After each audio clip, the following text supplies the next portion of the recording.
بسم اللہ الرحمن الرحیم۔ السلام علیکم معزز طلبہ کرام، آپ سب کیسے ہیں؟ آج ہم نور الانوار کے سبق نمبر 279 کو پڑھیں گے۔ آج کے ہمارے سبق کا عنوان ہے دوسرا تفریعی مسئلہ۔ آج کے ہمارے سبق کی عبارت وَإِذَا حَلَفَ لَا يُكَلِّمُ هَذَا الصَّبِيَّ سے شروع ہوتی ہے۔ آئیے سب سے پہلے عبارت پڑھ کے اس کا ترجمہ کرتے ہیں۔ آج کے سبق میں بھی ہم دو باتیں پڑھیں گے۔ ایک تو ہم نے گزشتہ سبق میں ایک تفریعی مسئلہ قاعدے کے تحت پڑھا تھا، آج دوسرا پڑھیں گے، اور دوسرا یہ کہ ایک اعتراض ہوگا، اس کا جواب بھی ہم پڑھیں گے۔ تو سب سے پہلے ہم عبارت اور اس کا ترجمہ کرتے ہیں، اس کے بعد وضاحت کی طرف بھی بڑھتے ہیں۔ مصنف علیہ رحمہ لکھتے ہیں وَإِذَا حَلَفَ لَا يُكَلِّمُ هَذَا الصَّبِيَّ لَمْ يُقَيِّدْ بِزَمَانِ صَبَاهُ، اور جب کوئی شخص قسم کھائے کہ وہ اس بچے سے گفتگو نہیں کرے گا تو یہ قسم بچپن کے زمانے سے مقید نہیں ہوگی۔ عطف علی قولہ ینصرف، یہ ماتن کے قول ینصرف پر معطوف ہے۔ وَتَفْرِيعٌ ثَانٍ لَهُ، اور قاعدہ مذکورہ کے لیے یہ دوسری تفریع بھی ہے۔ لِأَنَّ ہجران الصبی مہجور شرعاً، اس لیے کہ بچے سے قطع تعلق کرنا شرعاً یہ مہجور ہے۔ قال علیہ السلام، نبی علیہ السلام نے ارشاد فرمایا من لم يرحم صغیرنا ولم يوقر کبیرنا ولم يبجل عالمینا فلیس منا، فرمایا کہ جو ہمارے چھوٹوں پر رحم نہ کرے، بڑوں کی تعظیم نہ کرے، علماء کا ادب نہ کرے، وہ ہم میں سے نہیں ہے۔ فَيُصْرَفُ إِلَى الْمَجَازِ، تو پس اس کو مجاز کی طرف پھیرا جائے گا۔ أَيْ لَا يُكَلِّمُ هَذِهِ الذَّاتَ فَلَوْ كَلَّمَهُ بَعْدَمَا كَبُرَ يَحْنَسُ أَيْضًا، یعنی کہ وہ بندہ اس ذات سے کلام نہیں کرے گا، پس اگر اس نے اس کے بڑے ہونے کے بعد بھی اس سے کلام کیا تو تب بھی حانس ہو جائے گا۔ لا يقال اذا حمل على الذات يلزم هجران الصبي ما دام صبيا وترك التوقير اذا كبر مهاجرة المؤمن من فوق 3 أيام، تو فرمایا کہ یہ اعتراض نہ کیا جائے کہ جب یہ قسم ذات پر محمول ہوگی تو بچے کو بچپن کے زمانے میں چھوڑنا، بڑا ہونے کے بعد توقیر کو چھوڑنا، مومن کو 3 دن سے زیادہ چھوڑنا لازم آئے گا۔ فَإِلْتِزَامُ الْمَجَازِ لِلْاحْتِرَازِ عَنِ الْوَاحِدِ يُفْضِي إِلَى 3 مَعَاصٍ، پس ایک خرابی سے بچنے کے لیے مجاز کا التزام 3 معاصی کا سبب بنے گا۔ تو لِأَنَّا نَقُولُ الْمُعْتَبَرُ فِي هَذَا الْبَابِ هُوَ الْقَصْدُ وَهَذِهِ الثَّلَاثَةُ إِنَّمَا تَلْزَمُ الْتِزَامًا وَتَبْعًا لِلذَّاتِ لَا قَصْدًا فَلَا تُعْتَبَرُ،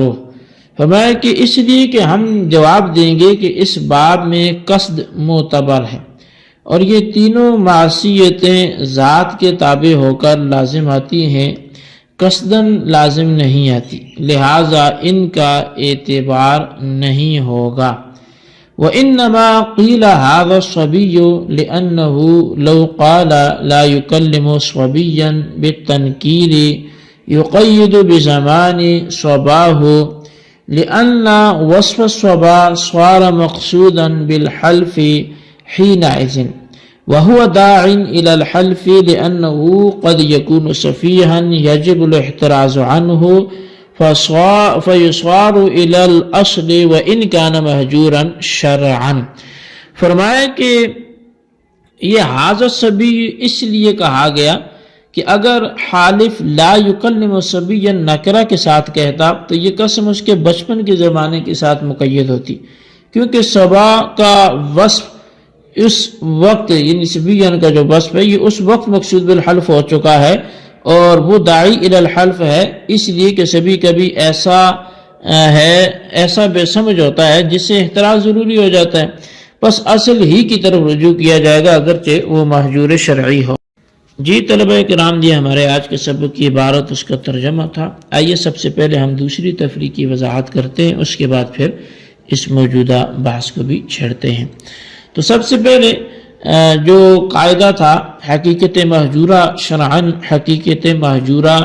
عادتاً کی طرح، اس پر دوسرا تفریعی مسئلہ مصنف نے بیان کیا، جس کا حاصل یہ ہے کہ اگر کسی نے بچے کو مخاطب کر کے کہا واللہ لا اکلم ھذا الصبیہ، تو اس کی یہ قسم بچپن کے زمانے کے ساتھ مقید نہیں ہوگی، کیونکہ اس کلام کی حقیقت یعنی بچے سے بچپن کے زمانے میں کلام نہ کرنا اور تعلق ترک کرنا شرعاً محجور ہے۔ اور شرعاً اس لیے محجور ہے کہ نبی علیہ السلام نے ارشاد فرمایا من لم یرحم صغیرنا ولم یوقر کبیرنا ولم یبجل عالمینا فلیس منا، کہ جس نے چھوٹوں پر رحم، بڑوں کی توقیر اور علماء کی تعظیم نہ کی تو وہ ہمارے طریقے پر نہیں ہے۔ اس حدیث میں ترک رحم پر وعید ہے اور بچوں کے ساتھ ترک کلام میں ترک رحم ہے، پس ثابت ہوا کہ بچوں کے ساتھ ترک کلام پر وعید ہے، اور جس چیز پر وعید ہوتی ہے اس کا کرنا حرام اور اس کو چھوڑنا واجب ہوتا ہے، پس بچوں کے ساتھ ترک کلام کرنا حرام اور ترک کلام کو چھوڑنا واجب ہوگا۔ بہرحال ثابت ہو گیا کہ بچوں کے ساتھ ترک کلام شرعاً محجور ہے، اور جب بچوں کے ساتھ ترک کلام شرعاً محجور ہے، یعنی واللہ لا اکلم ھذا الصبیہ کلام کی حقیقت شرعاً محجور ہے، تو اس کلام کے مجازی معنی کی طرف رجوع کیا جائے گا، اور اس کلام کے مجازی معنی ہے واللہ لا اکلم ھذہ الذات، یعنی میں اس ذات سے کلام نہیں کروں گا۔ اور یہ معنی مجازی اس لیے ہے کہ سبی چونکہ ذات اور وصف سبا سے مرکب ہے، اس لیے لفظ سبی بمنزلہ کل کے ہوگا اور ذات بمنزلہ جز کے ہوگی، پس یہاں سبی یعنی کل بول کر ذات یعنی جز کو مراد لیا گیا ہے، اور کل بول کر جز مراد لینا یہ مجاز ہے، لہذا یہاں سبی بول کر ذات مراد لینا مجاز ہوگا۔ بس اس مثال میں چونکہ مجاز یعنی ذات مراد ہے اور حالف کی مراد یہ ہے کہ میں اس ذات سے کلام نہیں کروں گا، تو اب یہ حالف اس شخص سے اس کے بچپن میں کلام کرے تب بھی حانث ہوگا، جوانی میں کلام کرے تب بھی حانث ہوگا، اور بڑھاپے میں کلام کرے گا تب بھی حانث ہوگا، کیونکہ ذات ہر زمانے میں موجود ہے۔ اب یہ دوسری تفریح تھی، لیکن اس دوسری تفریح پر اعتراض ہے، اور وہ یہ ہے کہ مثال مذکورہ میں آپ نے حقیقت کو چھوڑ کر مجاز کی طرف اس لیے رجوع کیا ہے کہ حقیقت پر عمل کرنے کی صورت میں ہجران سبی یعنی چھوٹوں پر ترک رحم لازم آتا ہے، حالانکہ یہ حرام اور گناہ ہے، لیکن مجاز پر عمل کرنے کی صورت میں یعنی ذات مراد لینے کی صورت میں 3 گناہوں کا ارتکاب لازم آتا ہے، وہاں آپ کی توجہ کیوں نہیں گی؟ وہ پہلا گناہ یہ کہ حاضر سبی میں مشارن لے جب تک بچہ ہے تو ہجران سبی یعنی ترک رحم لازم آئے گا، نمبر 2 اور اس کے بڑا ہونے کے بعد ترک توقیر لازم آئے گا، اور نمبر 3 دن سے زیادہ ایک مومن کے ساتھ سلام کا ترک کرنا یہ لازم آئے گا۔ بس ایک معصیت سے بچنے کے لیے 3 معاصی کا گناہوں کا ارتکاب کون سی دانش مندی کی بات ہے؟ بس بہتر یہی تھا کہ اس کلام کی حقیقت مراد دی جاتی اور مجاز کی طرف رجوع نہ کیا جاتا۔ تو اب اس کا جواب یہ ہے کہ اس باب میں یعنی قسم کے باب میں قصد اور ارادہ معتبر ہوتا ہے، اور مذکورہ کلام میں سبی سے ذات مراد لینے کی صورت میں مذکورہ تینوں معاصی ذات کے تابع ہو کر لازم آتے ہیں، قصداً لازم نہیں آتے، اور جب ایسا ہے تو یہ معاصی معتبر نہیں ہوں گے۔ چنانچہ اگر حالف لا اکلم ھذہ الذات کہتا تو وہ بالقصد کسی منہی عنہ کا مرتکب نہ ہوتا، اگرچہ اس سے ہجران لازم آتا ہے۔ تو شارح کہتے ہیں کہ مثال مذکورہ میں حاضر سبی معرفہ ذکر کیا گیا ہے، لیکن اگر حالف واللہ لا اکلم الصبی نکرہ کے ساتھ گئے تو اس کی یہ قسم بچپن کے زمانے کے ساتھ مقید ہوگی، یعنی صرف بچپن کے زمانے میں کلام کرنے سے حانث ہوگا، اور اگر اس بچے کے بڑا ہونے کے بعد حالف نے اس کے ساتھ کلام کیا تو حالف حانث نہیں ہوگا، کیونکہ نکرہ کی صورت میں وصف سبا یعنی جو بچپن کا وصف ہے یہ مقصود بالحلف ہوتا ہے، یعنی کلام نہ کرنے کی قسم اس کے بچپن کی وجہ سے ہے۔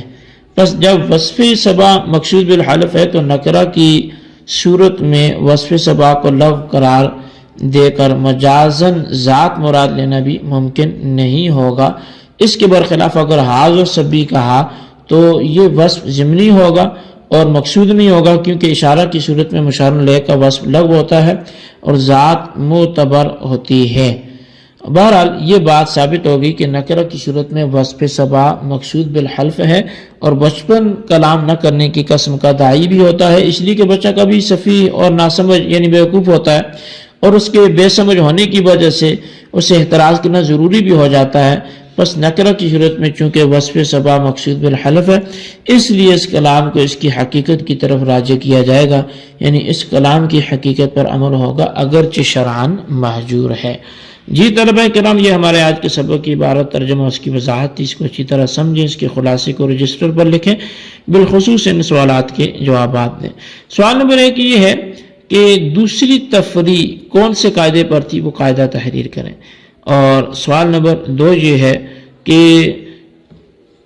وَإِنَّمَا قِيلَ هَذَا الصَّبِيُّ لِأَنَّهُ لَوْ قَالَ لَا يُكَلَّمُ صَبِيًّا بِالتَّنْكِيرِ